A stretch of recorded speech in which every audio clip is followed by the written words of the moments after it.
My fellow Americans, greetings, and I hope that you're doing all right today. It's rough out there. I'm addressing you from my own isolation, as we're all in this together. I want to talk to you for a moment about what we're going through, about some important things you need to know, and about perspective. The world is a pretty big place, but each one of us plays only a very tiny part in it. And because of that, all we know is our own perspective. All we know is our own small part that we get to experience. Now, those experiences are important. They're how we make memories. People spend a lot of time working hard and spending a great deal of money to get new and novel experiences. We travel to other countries, not because it's so much fun to spend a long day and a sleepless night missing connections and rushing to gates, but for the experience of being in a new place and experiencing a different culture. We go to movies, concerts, and games because of the experience and the memories that we get to keep from that experience. We take millions of pictures with our phones and cameras to capture these experiences, to cherish these memories. And we share them with our friends, not just to share the picture, but to share the feeling that comes with that picture, to share that experience. These combined experiences, filtered through our memories of a lifetime, these collected memories are our own unique personal perspective of the entire universe. And that is all we know. It's who we are, every single one of us. Perspective is how we look at the world, and it defines us. One of the most difficult things to do is to see the world from someone else's point of view. It goes against our very nature. But to do that, to see the world from someone else's perspective, is the basis for empathy. And empathy is the beginning of our understanding of each other. Because while we are all unique in tiny ways, we are united in all the ways that matter. The world is a gigantic orchestra playing one song through trillions of different voices, every one of them unique, every one of them important, and all of them combined to form the greater whole. It's supposed to be the job of the news to share the experiences and perspectives of other people with us. They're tasked with finding the facts, filtering out the ones that don't matter, and sharing them with us as quickly as possible.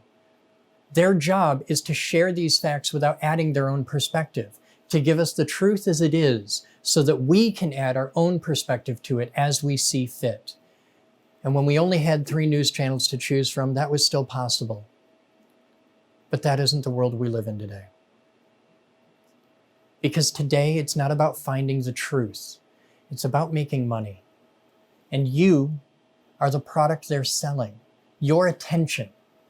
The news is not about delivering the truth to you anymore. It's about keeping your attention as much as they can to sell it to their advertisers.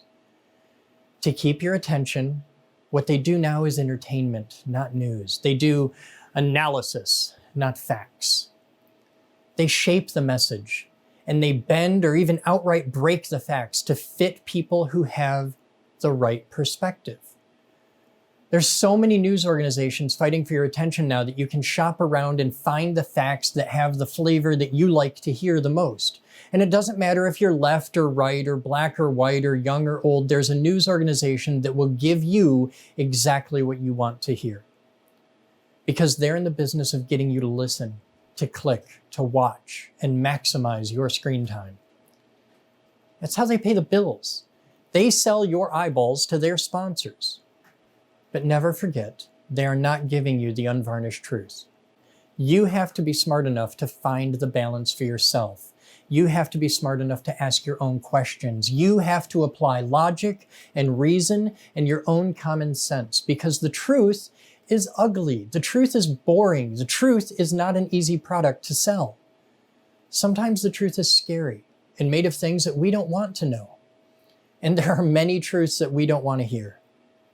And that is the greatest problem of perspective that we face today. Because the news isn't the only one with that problem. Our leadership faces it as well. Politicians have the difficult job of trying to make most of the people happy most of the time. They're also in the business of telling you the things that you want to hear. They buy and trade in public opinion. People vote for the candidates that share their own perspective, for the very few of us who bother to vote at all. The reason we vote for people, the reason we have leadership at all, is to elevate someone to a greater perspective than our own. Someone who can see the bigger picture, who can take in all the information at hand and call the play. This is why we have coaches. We need someone who can see the entire struggle and guide a group of us from a perspective greater than just one of us. They combine all of our struggles into a single decision-making process. One person amplifies and directs the forces of many of us. A mayor's job is to act in the best interests of their entire city. Now, if you live in that city, it may not be in your personal best interest from your personal perspective, but there's a lot of people who live in your city, and the mayor has to look at the perspective of all of them and average that together. The one thing that you can be absolutely certain of is that they are not all going to agree. A governor has an entire state of people to contend with. How different do you think the perspectives of the little farm town that I grew up in, Coopersville, is different from the perspectives of the people in the big city of Detroit? They have to carry that balance, and that is a job that I don't envy on a good day, much less right now in these times of crisis. The problem with politicians is that most of the time, anyone who is smart enough to actually do the job is smart enough to not want the damn job.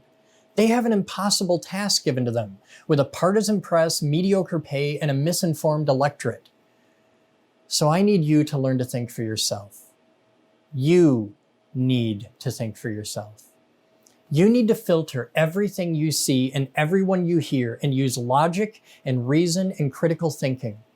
Because the people talking to you on the television are bought and paid for by people who do not share your perspective. It's not their job to tell you the truth. That hasn't been their job in nearly 40 years. They often do not actually have your best interests at heart, and it's easy to see that if you just bother to look. Their job is to appeal to your emotions, not your intellect. Their job is to make you feel something, because that's what makes you watch. The easiest things for them to make you feel are angry, sad, or scared, because those are the most base of human emotions. It's easy to make people angry. It's easy to make them sad, and it's way too easy to scare the hell out of people, especially right now. It's easy to create an us versus them mentality and use that to drive people to do what you want them to do. You just have to give them someone to be mad at. It's easy to scare people so long as you have someone for them to be scared of. You just have to give them someone they don't actually know. Someone with a different perspective. Someone who looks different or talks different that they can view as their enemy. People are easily led so long as you get them in a big group. People are pretty damn stupid in groups, and the bigger the group, the dumber they get. But a person, the person, a single person can be pretty smart on their own, which is why I need you to be responsible for yourself.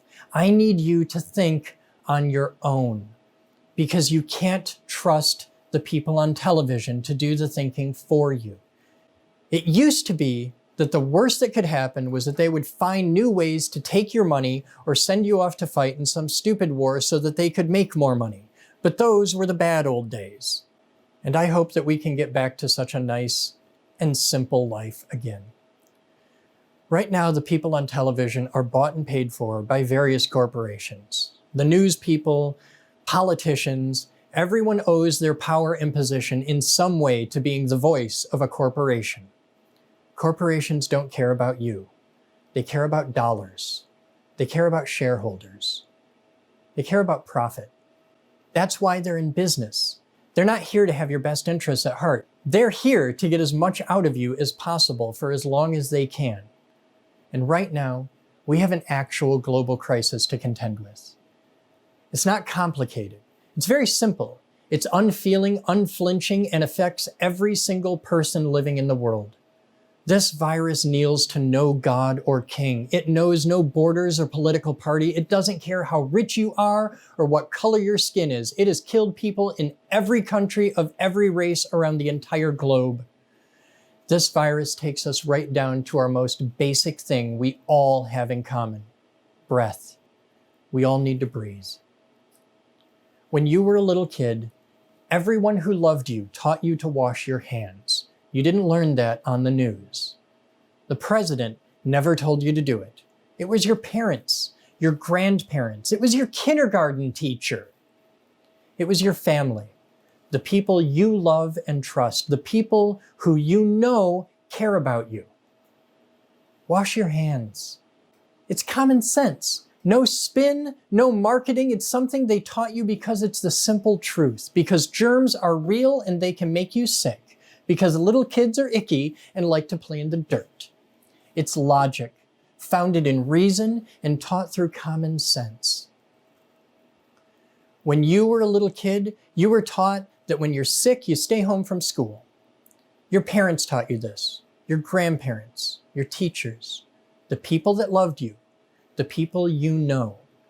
They taught you this because if you're sick and you go to school, not only do you take away your time to rest and recover and get better, but you're also spreading your germs to other people, and that can make all of them sick too. Remember when you were a kid and the flu would run through the entire school like wildfire? Remember when for a couple weeks every winter half the class would be out of school? That's why.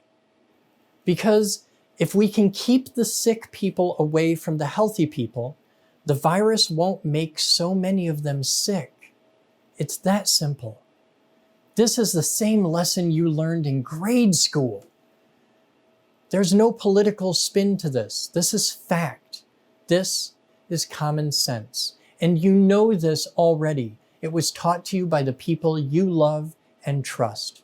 Wash your hands and stay home when you're sick. The problem with this virus, though, is that sometimes you can be sick and not even feel it. You don't even know. With this virus, you can be sick enough to give it to everyone you meet for a week and not even know that you're sick yet. You can give it to everyone in your house just because you walked past one person who had it, and they probably don't even know they have it either. Because this virus is invisible in a lot of people. They share it without knowing. Because this virus is so very contagious, it spreads quickly among people who don't know each other, just because they were near them or because they touched something and then touched their face. It's invisible and it's insidious, and it's using our own human nature against us. This virus only cares about one thing. A virus, any virus, only has one single job in its entire universe. It wants to grow. It wants to live long enough to make more copies of itself and spread to as many people as they can. That's all a virus knows how to do. If it can make you cough, it can make you spray more virus particles, and that gives it to more people and helps it grow. And if it can make you sneeze, it does the same thing. This virus has had millions of years to get good at this, and it does a very good job. The only way we have to stop it is to keep people apart so that they don't infect each other. The only way we have to kill it is to keep it from getting inside people. We can wash our hands because soap rips the virus apart. We can avoid touching things because a virus can only live for a few days outside of a person. There's only two ways this can end. Either we get everybody infected and a lot of people will die, but the ones that live can't get the virus again, or we can keep the people away from the virus for a while and it'll die out on its own. And that's expensive. There's a lot of people who are talking on the television right now about the economy. They want to end the shutdowns, end the isolation, and get the world back to business. Because isolating everyone, closing all the shops and factories, costs a lot of money. Many companies will go out of business. Some people are going to lose a great deal of money. We're going to have a depression. and a lot of people are going to lose their jobs. That is a fact. That's how it is, and there's nothing that we can do to stop that because it's already happening. And that's okay. Because we know how to revive a dead economy. I want you to pay close attention to the people who are telling you these things. Pay attention not to just what they're saying, but to who is saying it.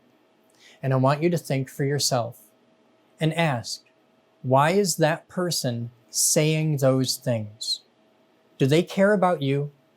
Do they love you? Do they even know who you are? Or are they acting as the voice of rich people who are losing money because nobody is shopping at their stores and buying their products? Do they care about you or the corporations? Do they share your values or do they value their shareholders? This is a hard time for the entire world, and it's going to be hard for a while. Isolation sucks. I miss my life. I miss having fun. We all do. But right now, I'm going to listen to the people who have loved me for my entire life. And that is not the people on the television. I'm going to listen to my mom, who told me to wash my hands. I'm going to listen to my 5th grade teacher, Miss Haikup, who told me to stay home when I'm sick. And I'm going to listen to my high school teacher, Mr. Simpkins, who taught me that perspective is everything. Because we know how to revive a dead economy. We can and will fix that together. But we can't revive dead people. Stay safe, stay home, and stay alive. Thank you for listening to me. May God bless you, and God bless America.